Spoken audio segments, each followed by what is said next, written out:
এই যে সারা বাংলাদেশের আপনি বলছিলেন ৯,০০০ উদ্যোক্তা আছে, তাদের অনেকেই দেখা যায় যে শিল্পের ব্যবস্থাটা ঠিকমতো করতে পারছে না, ফাইন্যান্সিয়াল বা আর্থিক অসচ্ছলতার কারণে তার প্রজেক্টটা সে রান করতে পারছে না, সিক হয়ে যাচ্ছে, একটা পর্যায়ে তার প্রজেক্ট বন্ধ করে দিতে হচ্ছে।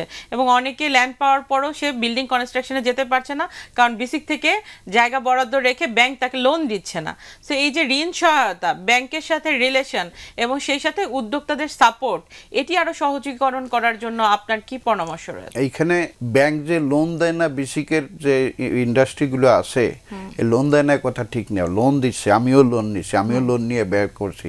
বিসিকের একটা ছাড়পত্র দিতে হয় যে লোন দেওয়া যাইতে পারে, বিসিকে সেই বেশিরভাগ সময় এনওসি দেয় না, এনওসি দেয় না, এরকম দেয় না বলতে কেউ এই ব্যাপারে কোনো রকম করি নেই আমরা সবসময়, বিশেষ করে আমিও সবসময় করছি, বা আমাদের যে জায়গা ফ্যাক্টরিগুলো আছে সবাই লোন নিতে পারে।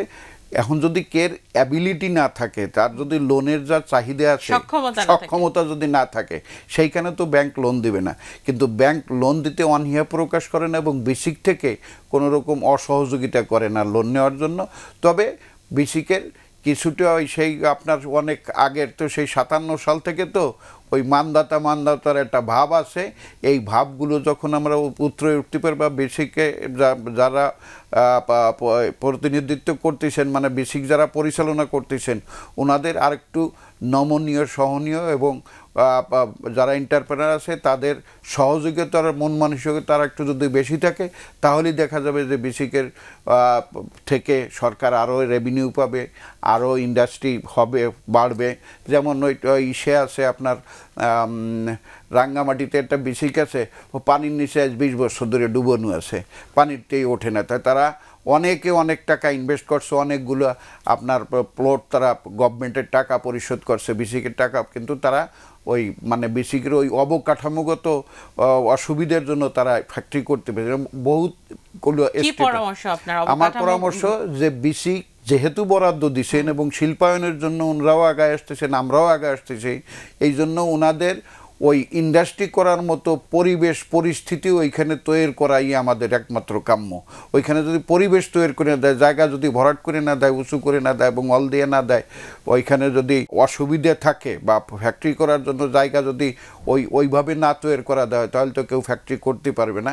তারপর সিকিউরিটির জন্য ওয়াল করা বা করা, এই সমস্ত বিভিন্ন প্রতিবন্ধকতার জন্য অনেক এন্টারপ্রেনার অনেক প্লট নিয়েও তারা ইন্ডাস্ট্রি করতে পারতেছে না। এই জন্য আমি বলবো যে বিসিক যে চেয়ারম্যান মহোদয় আছেন, যে কর্মকর্তা মহোদয়রা আছেন, ওনারা এইটার জন্য সরকারের কাছ থেকে একটা বরাদ্দ আনে বা কিছু আনে, ওইটাকে মানে ফ্যাক্টরি করার উপযুক্ত করে তুলবেন, এই আশাই আমাদের।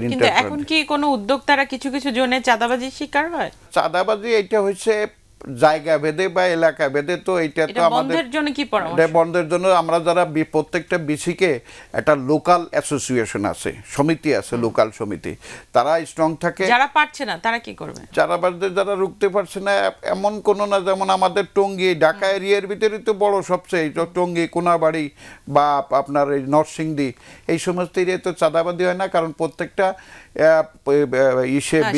ইন্ডাস্ট্রি পুলিশের সাপোর্ট আপনারা পান। হ্যাঁ, ইন্ডাস্ট্রি পুলিশ ডাকলে প্রত্যেক জায়গায় ইন্ডাস্ট্রি পুলিশ আছে এবং অ্যাসোসিয়েশনের লোকরা যারা অ্যাসোসিয়েশনে থাকে ওইখানে সমিতিতে, বেসিক মালিক সমিতিতে, লোকাল বেসিক মালিক সমিতি, তারা যদি একটু স্ট্রং হয় তাহলে চাঁদাবাদি হয় না। কিন্তু তারা যদি একটু নরম হয়, ওই চাঁদাবাজরা যদি স্ট্রং হয় তবে আমার জানা মতে যে জায়গায় যে সমিতিগুলো আছে, আমার মনে হয় তারা দে ক্যান প্রোটেক্ট। এই ক্ষেত্রে তাদের নিজস্ব কিন্তু নিরাপত্তা রক্ষী আছে, আর যেহেতু অ্যাসোসিয়েশন আছে